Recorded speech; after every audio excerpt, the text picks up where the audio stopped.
জীবনটা আসলে কি ভাই জানেন, জীবনটা হচ্ছে একটা যুদ্ধক্ষেত্র, বুঝছেন? আপনি জীবনে মানে খুঁজতে চান না, বুঝছেন? এই যে দেখেন বৃষ্টি, আজকে কিন্তু বৃষ্টি, বুঝছেন? কিন্তু বৃষ্টি কিন্তু আমার থামা রাখতে পারে নাই, কারণ আমার আজকে গন্তব্যস্থলে যাইতেই হবে, বুঝছেন? দেশে থাকতে স্কুলে যখন পড়তাম তখন হইতেছে যে বৃষ্টি হইতো, সকালবেলা বৃষ্টি হইতো, অল্প বৃষ্টি হইলে হইতেছে যে স্কুলে যাইতাম না, বুঝছেন? তো এই জায়গায় দেখেন কি বৃষ্টি নামছে, পুরো আকাশটা দেখেন, রেনকোট লাগায় রাখছি, বৃষ্টির কারণে কিন্তু কাজে যাইতে হইব, বুঝছেন? কাজ মিস দেওয়া যাবে না।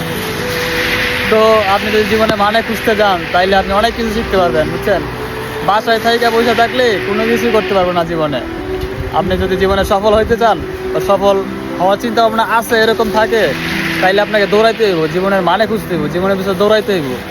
যদি বৃষ্টির দিনে কম্বলের তলে শুয়ে থাকা স্বপ্ন দেখেন যে আমি এটা করবো ওইটা করবো, তাইলে কিন্তু কোনো কিছু হইব না, বুঝছেন? এই স্বপ্নই থেকে যায়, বুঝছেন? এই স্বপ্ন বিষ না পর্যন্ত, ঠিক আছে? এটা আর মনে করেন বাস্তব রূপান্তর হইব না। তো হইতেছে কি বিষয়টা, যে জীবন হইতেছে যে এরকমই একটা জিনিস, যেখানে যদি আপনি যুদ্ধ করে টিকে থাকতে পারেন তাইলে হইতেছে আপনি সফল। আর যদি আপনি না টিকে থাকতে পারেন তাইলে আপনার সারা জীবন এইভাবে যাইতে হইব, মানুষের কথা শুনে যাইতে হইব, নিজের পায়ে কোনো কিছু করতে পারবেন না বা নিজে কোনো কিছু করতে পারবেন না, মানুষের কথা শুনে যাইতে হইব, বুঝছেন? তো জীবনে কত কিছুই তো করলেন নাকি, এখন হয়তো যে একটু নিজেরা গুছান বা একটু নিজেকে দেখে নিজের দিকে তাকান যে কি করলাম জীবনে বা কি করছি, ঠিক আছে?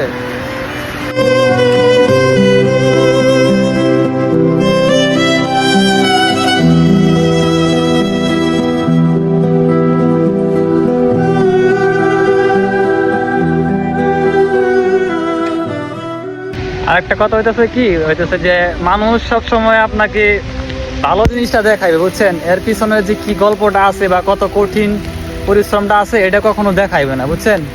আপনারা হয়তো দেখেন যে ফেসবুকে মানুষের বাইরের দেশে যায় বিভিন্ন ধরনের ছবি, সুন্দর সুন্দর ছবি পোস্ট করে বা সুন্দর সুন্দর ভিডিও পোস্ট করে, কিন্তু কখনো কি ভাবছেন যে এই ছবিগুলা যখন তুলে বা তার পিছনে কোন গল্পগুলো লুকাই আছে? তারা কিন্তু এই ছবিগুলা কিন্তু প্রতিদিন পোস্ট করে না, ঠিক আছে? সপ্তাহে একদিন বা সপ্তাহে 2 দিন এরকম পোস্ট করে, ঠিক আছে? কিন্তু সপ্তাহে বাকি 5 দিন তারা কি করে? বাকি 5 দিন এই যে তারা এরকম করে, বুঝছেন? এই দেখেন, আমারে দেখেন, এই যে আমি এখন দেখেন মনে করেন যে একদিন পোস্ট করলাম, এই যে 3 দিন মনে করেন যে কাজ করতে যাচ্ছি, বৃষ্টিতে যে কাজে করতেছে, বুঝছেন? তো মানুষের কখনো মনে করেন যে খারাপ দিকটা বা সে কি স্ট্রাগল করতেছে বা কি করতেছে জীবনে সফল হওয়ার জন্য, এটা কখনো আপনাদেরকে দেখাবো না, পিছনের গল্পটা কখনো দেখাবো না, ভালো দিকটা মানুষ তুলে ধরবো, বুঝছেন? তো জীবনে তো এরকমই, মানুষ সবসময় সে সুন্দর দিকটাও তুলে ধরে, কিন্তু তার পিছনে স্ট্রাগল, তার পিছনে আর কি পরিশ্রম আর কি, এটা কখনো সে তুলে ধরে না। কারণ মানুষ হইতেছে যে ভবিষ্যতে আগে কি করছে না করছে হইতেছে এগুলা মানুষে তুলে ধরে না, বুঝছেন? কষ্ট করছে, পরিশ্রম করছে, এগুলো তুলে ধরে না। এগুলো যদি তুলে ধরেও প্রায় মানুষ ইগনোর করে, বুঝছেন? এগুলো দেখে না, মানুষের ওই জিনিসটা দেখে, সুন্দর জিনিসটা মানুষের বেশি অ্যাট্রাকশন করে বা ওই জিনিসটা বেশি দেখে, বুঝছেন? এই কারণে হইতেছে যে মানুষকে সবসময় ছবি দেখে, ভিডিও দেখে বিবেচনা করেন না সে যে কি করে, তার মনে করেন তার পরিশ্রমটা কি, সে কি পরিশ্রম করে এতটুকু পর্যন্ত আইছে, এটা চিন্তা করেন একটা বার।